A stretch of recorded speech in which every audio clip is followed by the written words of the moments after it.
gostaria de deixar claro é que essa pesquisa ela é bem recente, assim, eu trouxe aqui só um recorte das ideias iniciais, assim, que eu comecei a fazer sobre essa pesquisa, né? Eu já estou formada, já fiz a minha graduação em artes visuais, licenciatura, mas eu não consegui me desvencilhar da professora. Então, mesmo estando longe, porque agora eu moro aqui em Florianópolis, né? Fazem pouco tempo que eu me mudei de Joinville para Florianópolis, e aí eu disse para ela que eu estava me sentindo assim um pouco abandonada e eu precisava de uma orientadora. Então, mesmo com a distância, eu pedi a orientação da professora Nádia e ela, de bom grado, me cedeu.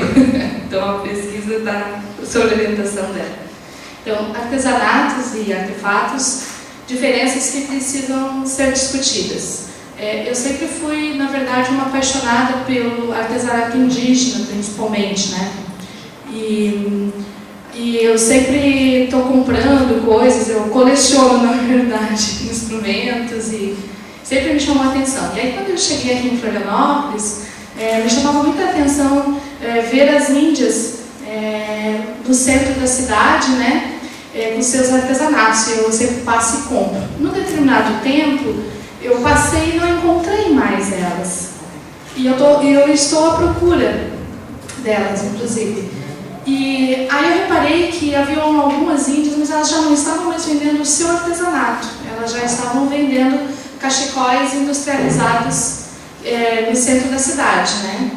E aí eu comecei a procurar as feiras de artesanato e a ver o que era esse artesanato de Florianópolis. E aí comecei uma busca pelos sites e em teses, né, de mestrados e doutorados que viessem falando de artesanato. Então, assim, eu ainda estou na busca, mas como isso foi o que mais me chamou a atenção, eu dei esse recorte para conseguir estar aqui hoje. O objetivo é contribuir para uma reflexão sobre o artesanato de Florianópolis e os riscos causados pelo mercado empreendedor de artefatos. A metodologia é uma pesquisa qualitativa, com revisão bibliográfica, análise dos tipos de artesanatos e os locais de comercialização, a identificação dos critérios técnicos legais definidos para se tornar um artesão e os relatos de entrevista oral. Eu venho fazendo essas entrevistas com algumas pessoas, inclusive a minha mãe, que é uma pessoa muito habilidosa, né? Ela não é uma artesã, mas ela tem uma habilidade incrível. Então eu estou pegando assim, todas as pessoas da região onde a minha mãe mora, que ela mora no Ribeirão da Ilha, então eu estou tendo um contato direto com essas rendeiras. Ontem eu fiquei numa alegria, assim, só Deus sabe, quando eu vi aquelas rendeiras todas aqui, né? Aí eu estou tendo um contato com algumas rendeiras, assim, estou participando da vida delas, e só que não deu tempo de trazer tudo isso para cá. Segundo Seraine, todo artesanato é um trabalho manual, porém nem toda atividade manual pode ser considerado um artesanato. Aí, aqui eu faço uma desconstrução dessa palavra, né, do artesanato, arte mais nato, né, que envolve essa naturalidade toda, o artesanato que, como algo não industrializado, esse artesanato que apresenta uma identidade em sua originalidade, o artesanato que possui um conhecimento histórico repassado por tradição oral ou aprendizado direto e possui uma expressão cultural. Aqui é uma fotografia, por isso que eu fiquei feliz ontem com as rendeiras, que eu fiz tratando de toda essa questão cultural que está presente no artesanato e dessa coisa nativa que vem junto com ele, dessa construção histórica, que eu acho que aqui eu nem preciso falar muito sobre isso, porque eu sei que a universidade possui uma pesquisa e revistas que vêm a falar sobre o artesanato, e eu já estou até, inclusive, na busca de tudo que você já possui. eu estou colocando imagens que foram as primeiras imagens que realmente me chamaram a atenção para essa pesquisa. Se o artesanato é algo que possui história cultural, tradição, originalidade, identidade, o que significa essa imagem? Todos esses produtos foram comprados na Feira de Artesanato de Florianópolis. Eu não estou identificando e não vou identificar nenhum dos artesãos, entre aspas, dos quais eu comprei os produtos, porque eu não tenho a intenção nenhuma de prejudicar a vida de ninguém, de estar citando as pessoas e nem nada. É uma inquietação que eu acho que, na verdade, eu sempre tive e que aqui em Florianópolis eu tive a oportunidade de estar expondo, né? Mas tudo isso eu comprei nessas feiras de Florianópolis, né? Estão presentes lá e as feiras são identificadas como feiras de artesanato. E eu considero, claro, todos esses trabalhos, a criatividade de todo, não é essa a discussão. Até o primeiro trabalho que me chamou a atenção está presente aqui, mas daí a dizer que artesanato descaracterizar demais o que a gente sabe que é realmente o artesanato. Eu vejo que basta uma imagem e o nome da cidade para se vender como se fosse um artesanato da cidade. Então, assim, a palavra está tendo aqui muito mais força do que o artesanato em si, né? A identificação da venda vem pela identificação da cidade, né? E não pelo artesanato em si. Aí, para falar um pouquinho do artefato, né? Eu busquei, então, o que poderia ser artefatos. Segundo o dicionário Aurélio, artefatos são produtos industrializados. Em arqueologia, artefato é qualquer objeto feito ou modificado por um humano numa cultura arqueológica que dê evidência da atividade da vida do homem. Conceitualmente, a palavra artefato, do latim artefacto, feito com arte. Qualquer coisa material feita por mãos humanas de forma artesanal.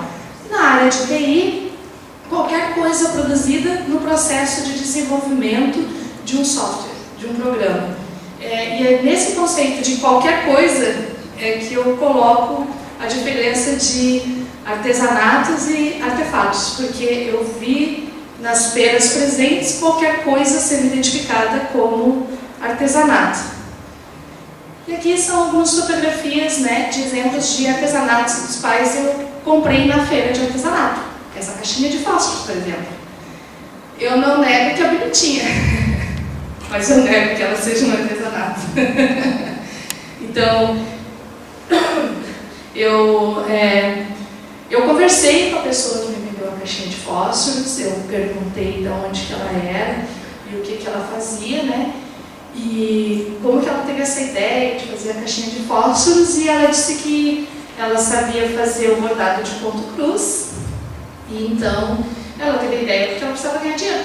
Então ela tinha que vender a caixinha de fósforos. Ela vende muito mais a caixinha de fósforos do que o bordado ponto cruz, né? Então não valia a pena para ela bordar qualquer outra coisa que não fosse o nome da cidade na caixinha de fósforos. Esse foi o primeiro que me chamou a atenção na feira, e não foi nem por uma questão de...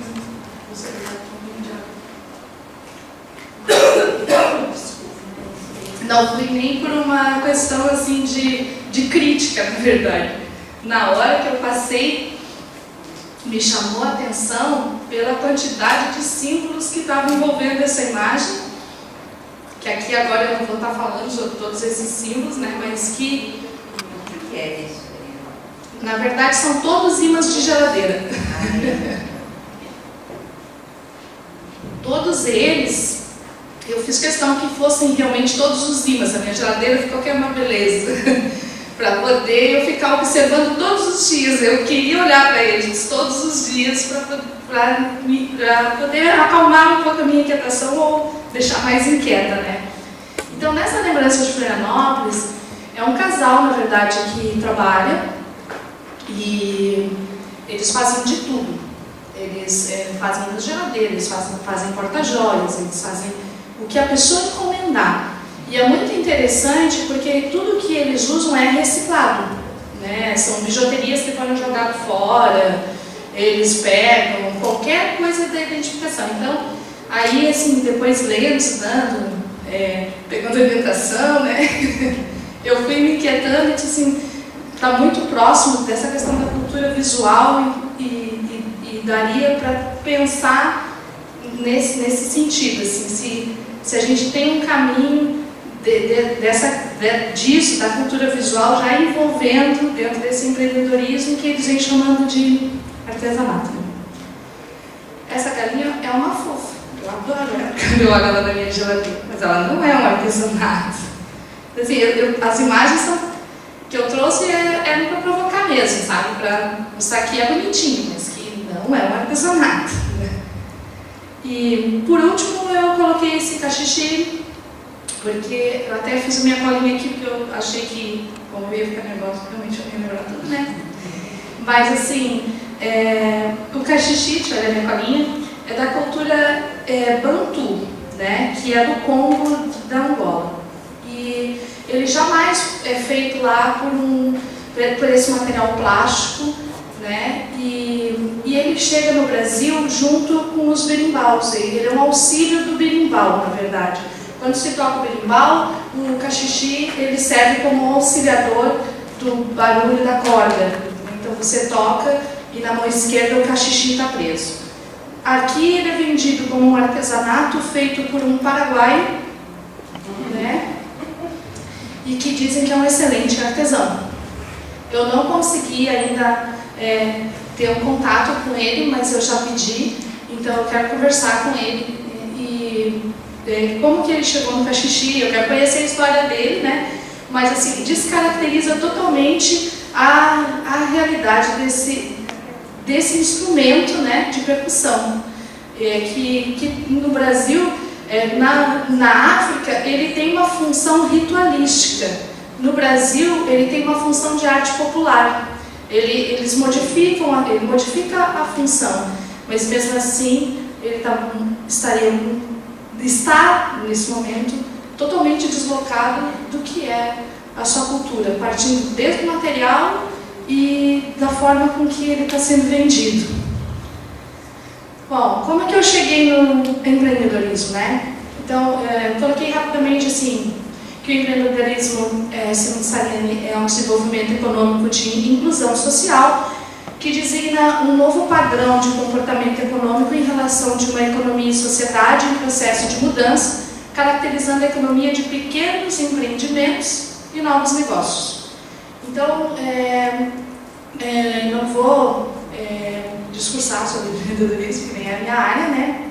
Mas, pelo que eu venho lendo sobre o empreendedorismo, existe uma questão falsa do empreendedorismo no sentido do desemprego, né? Porque tu legaliza o artesão sem saber se o que ele faz realmente é um artesanato e tu tira então ele do índice do desemprego, porque no momento que tu legaliza, ele não aparece mais lá como um desempregado, ele aparece como um pequeno empreendedor.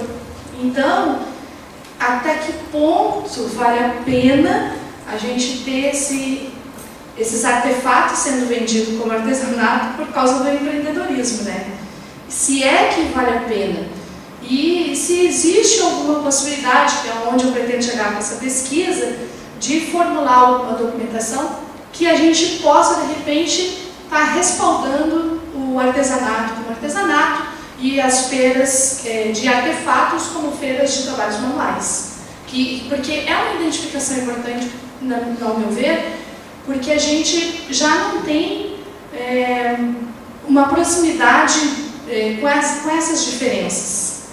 E a gente está aprendendo a ter uma proximidade com aquilo que realmente não é, que são os artefatos. Porque quem visita Florianópolis faz questão de levar lembrancinhas que eu coloquei na geladeira. Não vai fazer questão de levar o artesanato real de Florianópolis. Não vai talvez nem saber o que é realmente esse artesanato.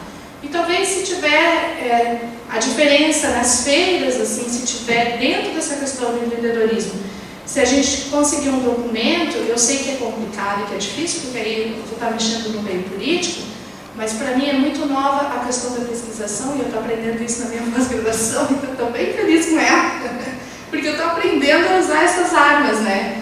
E a minha intenção final dessa pesquisa é realmente conseguir levar alguma documentação que a gente possa usar nesses feiras um diferencial do que vem o selo do artesanato de Florianópolis, quem vai entrar na feira com o artesanato de Florianópolis e quem vai estar numa feira de trabalhos manuais. De forma alguma eu tenho a intenção de desmerecer a criatividade dessas pessoas, muito pelo contrário, eu até venho buscando na cultura visual, quem sabe, um novo caminho para que isso que vem sendo criado por eles, né?